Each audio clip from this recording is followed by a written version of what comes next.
hoje eu quero conversar um pouco, vamos reler o Evangelho de domingo de Mateus. Mateus capítulo 25, versículo de 1 a 13.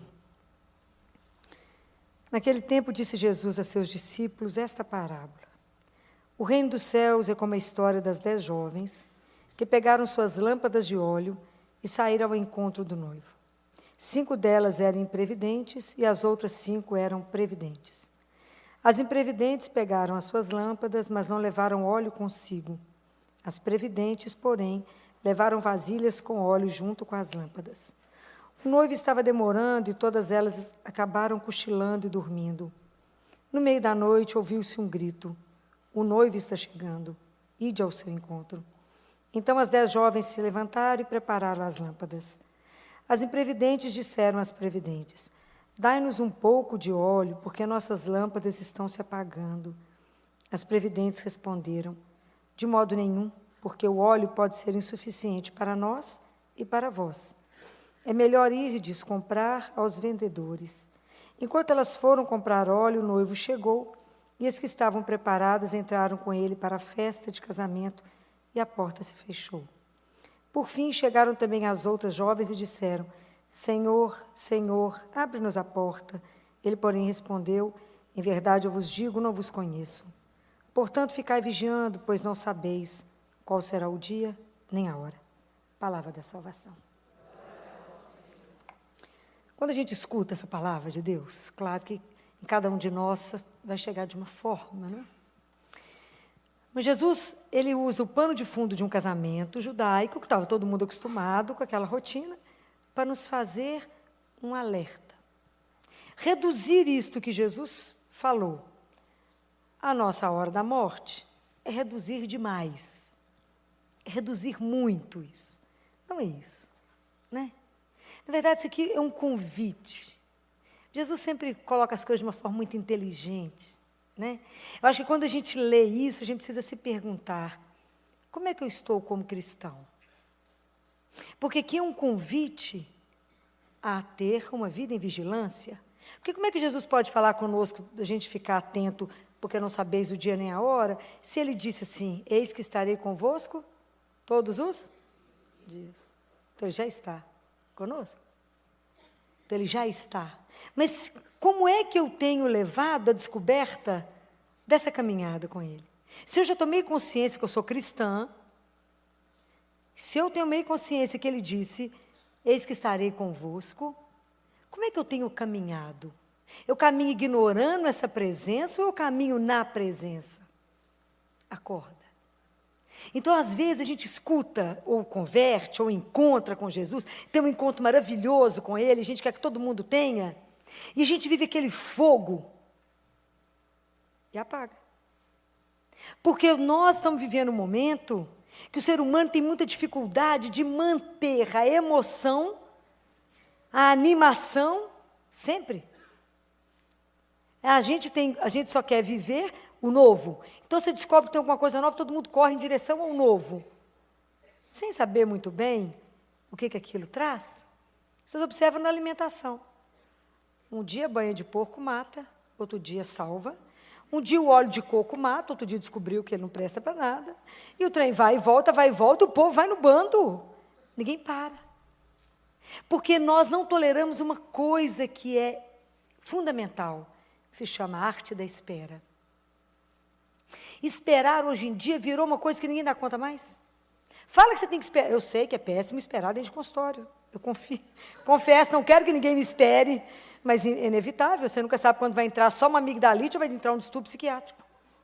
Para você resolver naquela consulta de pediatra. Você nunca sabe quando o menino entra e fala de filó: eu vou suicidar, com 10 anos de idade. Ou uma criança que é com dor de ouvido. Então, um eu vou gastar 5 minutos, outro eu vou gastar 2 horas e não vou acabar. Então, a espera acontece. Mas nós não sabemos mais o que fazer da espera. Numa era onde tudo eu quero é instantâneo. Então, o miojo, que eu chamo de quinojo, faz instantâneo. Então, eu pego uma comida que eu já passo, pago, já pego no fim e como. Então, eu não espero por nada. Como é que eu vou esperar com alegria, com emoção, aquele que ainda está demorando demais dá conta. São Paulo falou, olha, até foi bom aquela turma já ter ido, não fazemos diferença nenhuma, né? Porque daqui a pouco nós também vamos. São Paulo, tem 2000 anos. Então, na verdade, isso quer dizer para nós que Jesus pode demorar para fazer esse encontro definitivo. O que não pode demorar? O que não tem mais tempo de espera? A nossa conversão. Compreendem? Ele pode demorar o tempo que quiser. Ele é o dono de tudo. Nós é que temos que tomar atitude e mudar de atitude. Entender que esperar não é assim tão ruim.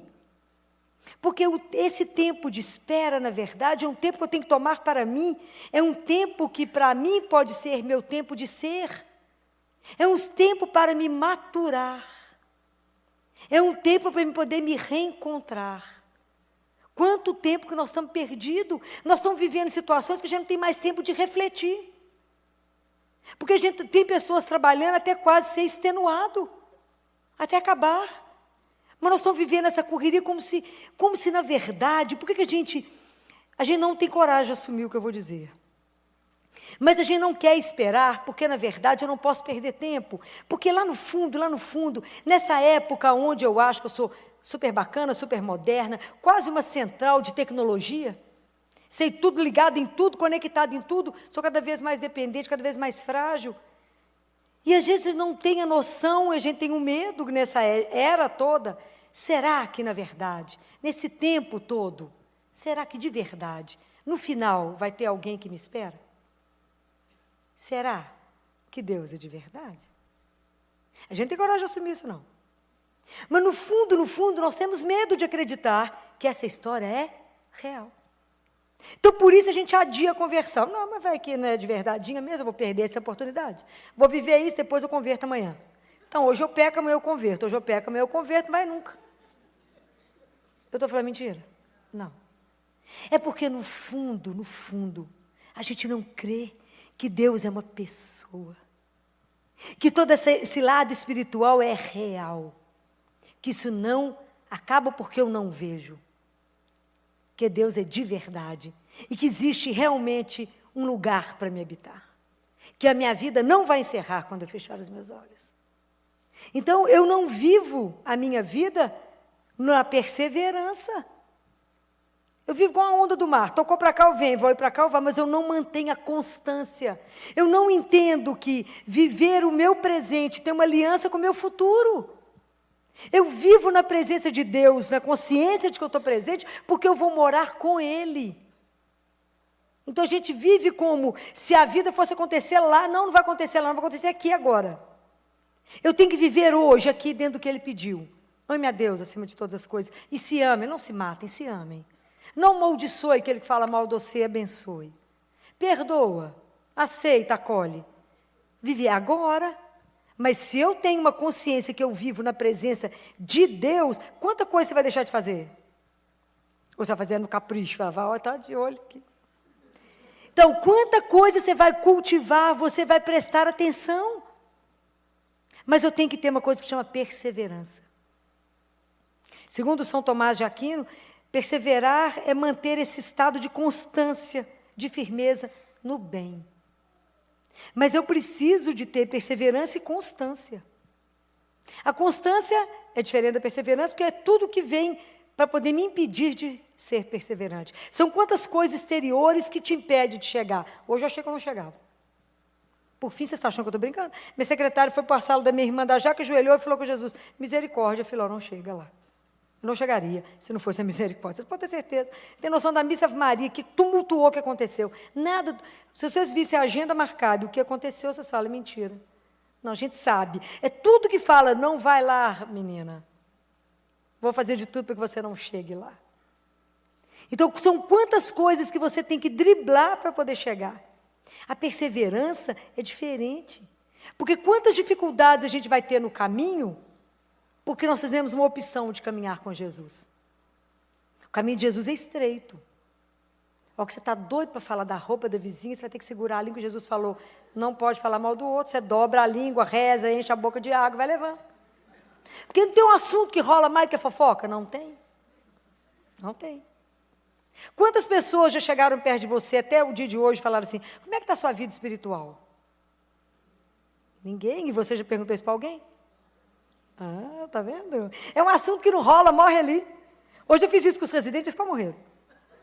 Como é que está a vida espiritual de vocês? Quase morreram, choraram, foi uma luta. Acorda. Acorda. Estai atentos, vigilantes. O que é vida? Fomos convidados para uma vida na presença de Deus, que já é aqui agora.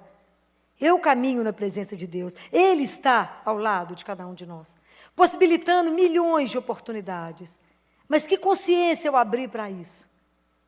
Então, perseverar, estar na perseverança, eu tenho que lutar na verdade, não é de tempos em tempos, alguma estação. Não, é o dia inteiro, de minuto em minuto. Eu tenho que lutar primeiro contra mim mesma. E a preguiça que reina? Vão rezar, ai, estou na preguiça. Vão fazer isso, quem sabe amanhã. A gente tudo passa para amanhã. Vão à missa, você começa a rezar o terço hoje, não, segunda-feira. A gente começa a rezar, a gente muda tal data, a gente está sempre adiando, vai que não chega segunda. Mas tudo a gente adia estar na presença de Deus. Eu fico tentando entender por quê. Porque não cremos que Ele é de verdade.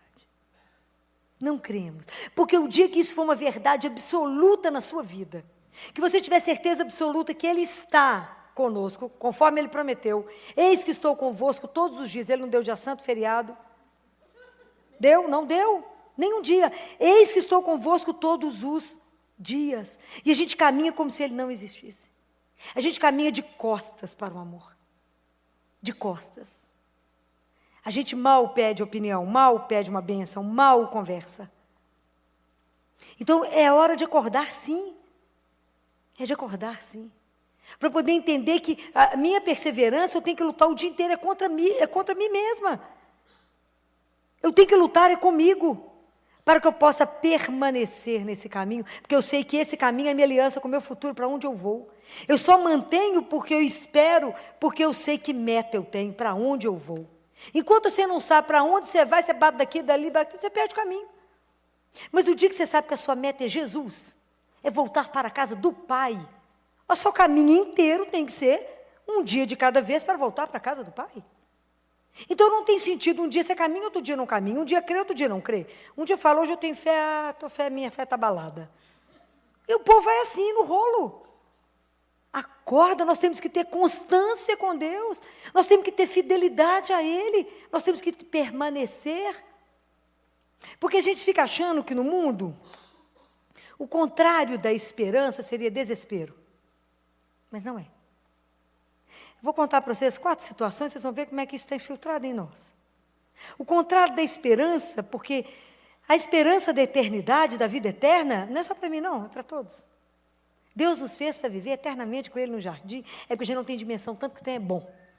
Já falei isso, vou repetir. É porque Deus levou um homem para conhecer o céu, foi Paulo. Se tivesse levado uma mulher, estava todo mundo enlouquecido para ir embora. Mas como Ele levou um homem, o homem ficou tão atordoado que não percebeu as coisas direito. São Paulo falou, os olhos não viram, o ouvido não ouviu, ninguém consegue pensar. Se tivesse mandado Madalena, a gente sabia os detalhes da sopa de todo mundo lá em cima. Mas mandou um homem. Aí o povo fica aqui na dúvida, será que esse negócio é verdade? Será que esse povo alucina? Mas é verdade. Será que o Deus que eu creio é verdadeiro? Então as pessoas vão perdendo a esperança. E a desesperança, ela vai instalando na nossa vida sutilmente. Sutilmente. Delicadamente ela vai chegando. A primeira é que a gente vai criando um estado, às vezes, de tristeza. Tristeza profunda. As pessoas acham que não tem razão para nada. Você vai encontrando pessoas amarguradas, mal-humoradas. Não tem porquê para nada. Acha a vida sem porquê, sem razão. Então, melhor a vida me leva. A vida vai me levando. A vida leva eu, não tem uma música assim? A vida me leva não, eu que levo ela. Diferente. Ou a pessoa, ela entra num estado que ela não confia nem nela mesma. Ela desconfia de tudo, de Deus, então, completo. Não confia no outro, não confia em si. E não tem força de lutar contra ela mesma. Não acredita em nada. Então ela cai no ceticismo. Ela fala, é assim mesmo. Vai levando a vida. Não tem confiança em absolutamente nada. E as pessoas que você encontra, que elas têm um cansaço vital, assim. Não é o cansaço porque trabalhou que é normal. Não, vive morta. Vão fulano, estou morto. Vão fulano, estou morto. Está sempre cansado. Quantas pessoas vocês encontraram que estão sempre morto, sempre cansado? Não tem energia para nada. Não é que não... Todo mundo tem problema. O que acontece com essas pessoas que elas não têm energia para? Não tem. Então, falta nas pessoas essa coragem. São pessoas que se encontram e falam com vontade de injetar vida. E aí, nisso aí está a raiz do medo e das pessoas não terem coragem de fazer mais nada na vida. Então, elas ficam paralisadas. Paralisadas. Sem esperança, aquela vida bem mais ou menos. Vão fulano faz isso, vai dar errado. Sabe aquele povo pessimista? Que só tem um olhar que tudo vai dar errado. Nada, tem as pessoas, que é o quarto grupo de pessoas, que não acreditam, não conseguem tirar nada bom de nada, só vê o lado ruim de tudo que acontece. Aconteceu isso, aí podia ser pior. Vai ser pior, você está sabendo? Não. Vai ser muito pior. É aquela pessoa que só vê o lado ruim de tudo, isso fica até pesado, né? Que as pessoas que parecem que carregam todo o container do mundo nas pernas. Arrasta, ó vida, ó céus, ó tédio, ó. Que é a luta. Isso, qual que é a raiz disso? É claro que um tanto de coisa pode fazer isso, mas tem uma causa. Chama falta de vida interior. Não tem a consciência da presença de Jesus. Quer que te dá energia para fazer qualquer coisa. Você corre noite e dia e nem cansou. Com o fôlego do Espírito, quem te cerca? É diferente.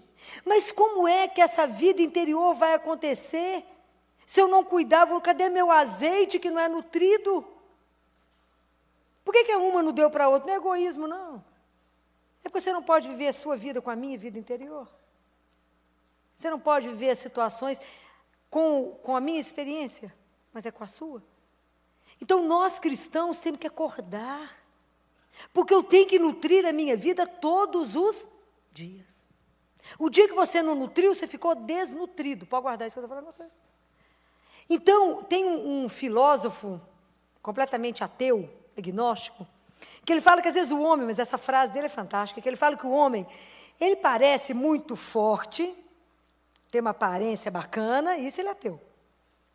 Que ele manifesta sabedoria para um tanto de coisa, mas que se você olhar bem, dentro dele, na vida espiritual, ele adelgaçou a vida espiritual. É aquela vida espiritual fininha, ele pensa num osso de osteoporose, que é a coisa que está acabando. Fino que cai e quebra. Então as pessoas têm estrutura para quê? Nem uma brisa. Compreendem? O que faz a diferença em nós é a nossa vida interior. É o que faz a diferença em nós, é aquilo que te move.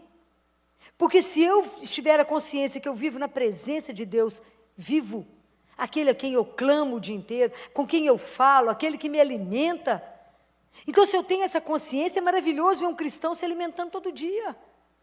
Porque se você não come o dia inteiro, ou o dia que você está jejum, você fica numa fraqueza sem fim. Fala, se eu não comer, eu estou fraco, não raciocínio, não penso, né? O povo fica assim lá no hospital.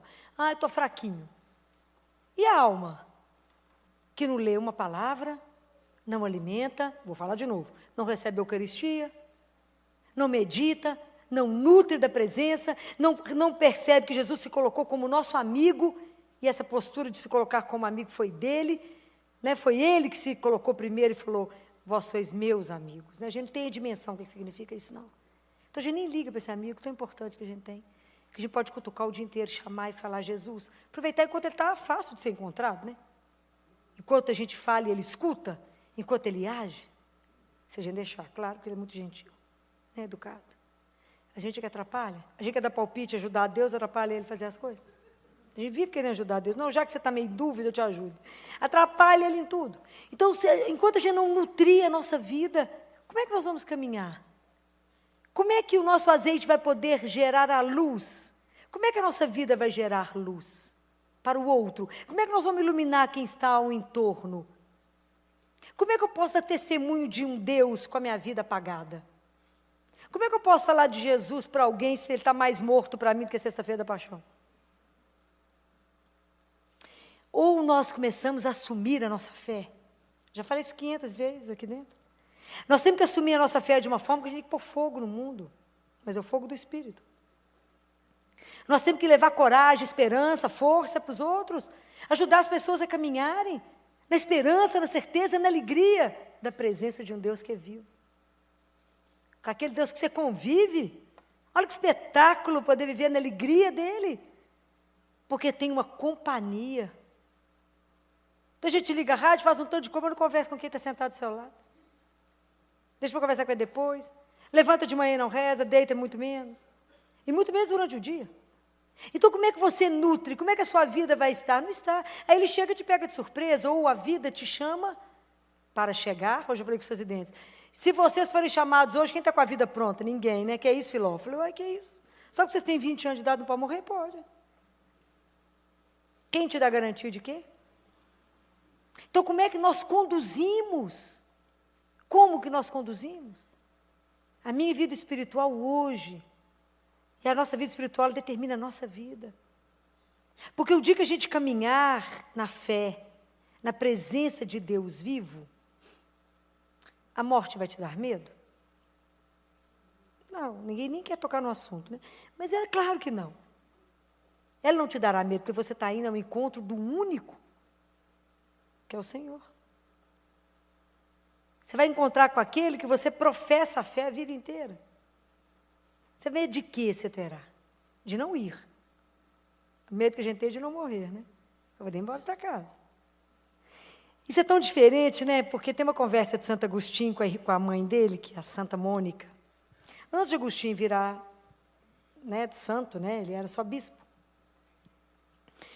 E isso eu fico imaginando um livro de conversa de Agostinho com Mônica. Isso está no livro Confissões. E eles estavam conversando, e eles tiveram um momento de transe mesmo. E é onde eles saborearam a eternidade. Quando eles saíram do transe, eles estavam em Confissões, esqueci a página. Ela fala com ele assim, meu filho, depois que tudo que eu fiz na minha vida, que eu saí da África e vim te acompanhar até Milão, era como se fosse a sombra da misericórdia de Deus acompanhando Agostinho. Foi porque eu não podia morrer sem ver a sua conversão. Tudo que eu queria ver na minha vida era você cristão, Agostinho. E agora que você é um cristão, não tem mais nada na vida que me interessa. Eu não tenho gozo em estar aqui. Eu quero ir. Olha o dia que a gente desejar isso, que delícia. Por enquanto eu falo esse assunto, o povo quer sumir de mim quando eu falo esse assunto. Porque aí, Filó, que assunto que é esse? Mas vai querer ir. Eu gostaria de ir, porque eu já não tenho mais nada aqui. Muito bem, eles iam voltar para a África. Ele, o irmão e a mãe iam voltar para a África. E aí, uns dias antes deles embarcarem, a mãe dele, Mônica, adoeceu gravemente de malária. Gravemente. E aí ela viu que estava muito grave e os filhos estavam naquela angústia, como é que faz, né? Leva a mãe, morre no caminho, enterra a mãe na África, enterra a mãe em Milão, como é que faz? Nós vamos para lá, deixa a mãe aqui.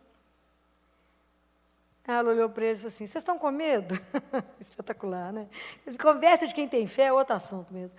Olhou para os filhos e falou assim, vocês estão angustiados, com medo de me enterrar aqui e ir embora? Olha o que ela fala para ele. Vocês acham que existe alguma coisa que pode ficar longe de Deus? E vocês estão preocupados com medo de que Deus esqueça onde eu estou enterrada e não venha me buscar para a ressurreição? Não se preocupem. Pode voltar para a África em paz. Se lembrem de mim todos os dias, apenas diante do altar de Deus. Olha que caminhada você chegar num estágio desse de conversar diante da sua morte. Você está com medo de quê? Você acha que Deus não vai saber onde é que eu estou? Você acha que Ele vai me esquecer? Olha a certeza da caminhada dessa mulher. Quisera a gente chegar perto da unha do pé dela. Uma caminhada de fé. Mas isso exigiu de Mônica constância.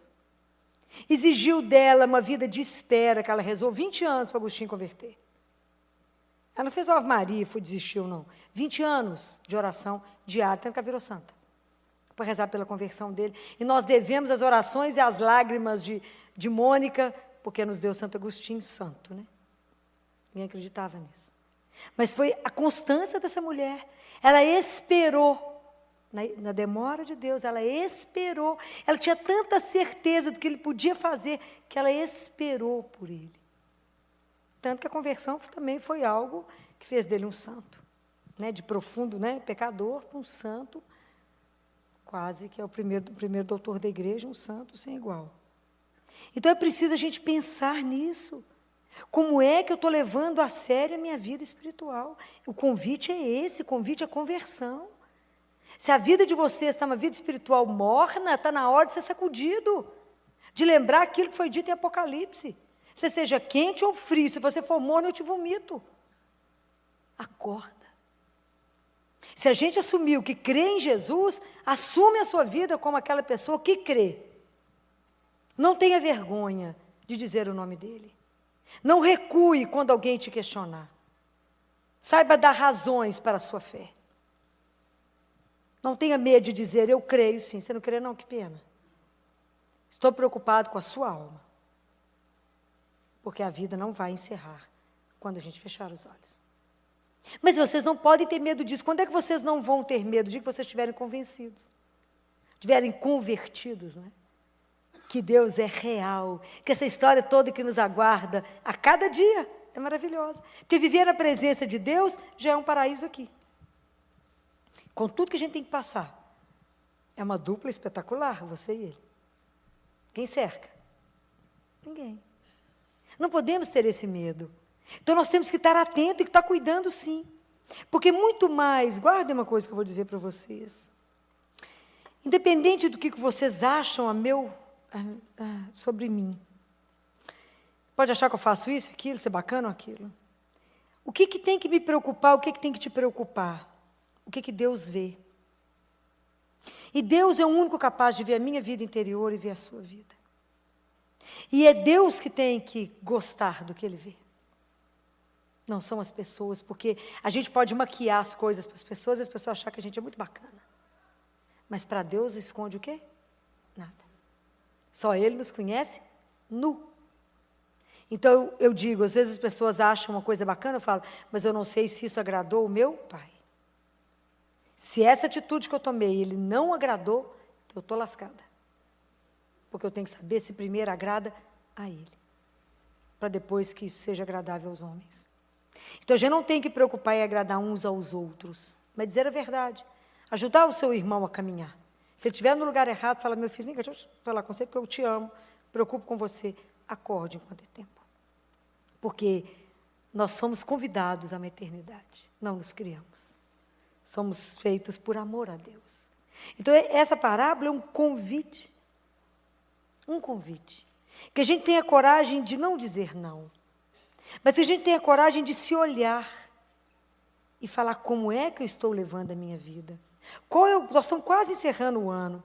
Qual o progresso espiritual que eu fiz este ano? Será que nós estamos rezando e pedindo a Jesus as graças espirituais para o nosso crescimento espiritual? Fala, Senhor, me dê a graça, porque a minha ignorância espiritual me apavora. Eu falo isso com Ele todo dia. A minha ignorância espiritual me apavora. Me faça ver aquilo que eu preciso enxergar para a minha caminhada. Eu preciso caminhar melhor, ver melhor, escutar melhor. Sou cega, surda e coxa. Como é que eu vou andar se eu não tiver a sua graça? Não tiver a sua misericórdia? Então eu preciso pedir. A gente tem que sair do pedido só material, que a gente pede um tanto de coisa, né? Me dá isso, me dá aquilo, emprego, isso aqui. Pode pedir também, ele sabe tudo que a gente precisa. O dia que a gente confiar profundamente em Deus, a gente nem fala isso mais, porque a gente sabe que Ele sabe, Ele manda. A gente ainda não chegou nesse estágio. A gente confia mais ou menos. Fala, vai que Ele esquece, né? E pede tudo de novo. Mas Ele fala, tadinha, ela vai aprender. É assim mesmo. Mas a gente precisa pedir graça espiritual e pedir a Ele a graça de que nada nos impeça de viver o que Ele desejou que a gente vivesse. Fala isso com Ele. Fala, Jesus, que nada nessa vida me impeça de viver aquilo que eu vim viver. Eu quero chegar no céu. Eu quero poder viver uma vida que a gente não tem dimensão da alegria que nos está reservada. Mas eu quero começar a viver isso aqui agora. Receber a Eucaristia todo dia. Poder desfrutar da presença de um Deus vivo. Isso é sem preço, sem preço. Eu falo com ele, meu amigo, é sem preço poder te receber de manhã. É sem preço. A gente ainda não tem essa dimensão. Mas é sem preço. Então vamos pedir ao Senhor que abra os nossos olhos. Que nessa noite que Ele nos convida de novo, né? A acordar. A estar atento primeiro para a presença dEle. A entender que esse tempo que Ele nos dá, ainda da gente não ter ido, é o nosso tempo de ser, é o nosso tempo de maturar, é o nosso tempo de se preparar para estar com. Mas começando hoje. Eu vivo na presença de Deus hoje, não é lá não, aqui, agora.